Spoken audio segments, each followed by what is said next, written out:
Speaking of birthdays, today is President's Day, when we mark what would have been the 279th birthday of our nation's first president, George Washington. And he joins us now from Philadelphia. Good morning, sir. Do you prefer President Washington or General Washington? At this point, it's General Washington. All right, very good. And one of the things that you do down in the Philly area is at Washington Crossing Park for years, you have shown exactly what went on a couple hundred years ago in that neck of the woods.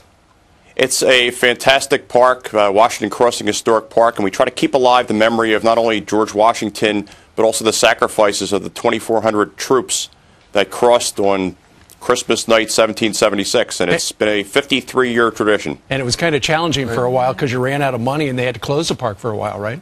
Yes, in 2009 the park was closed, but the Friends of Washington Crossing Park have done a tremendous job in reopening the park on a part-time basis and still continuing tours. And we do also thank Fox for all their support for bringing so many people back to the park. Yeah, I was actually out there doing a story for Sean Hannity's show, so hopefully we could have helped you guys raise some money to keep this open, because obviously it's a great history lesson for the kids. I know you had a big weekend. What happened this past weekend? You had a big celebration there.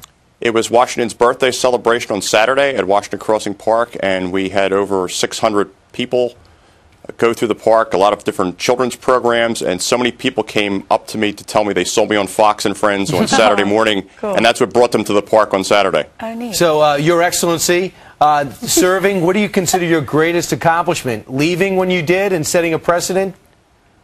I think it was just it was also leaving in a very humble manner, but also not pressing to take over the Army, continue on, and have the Army lead this country. It was a very smooth transition to a civil government, and it's has surely continued on.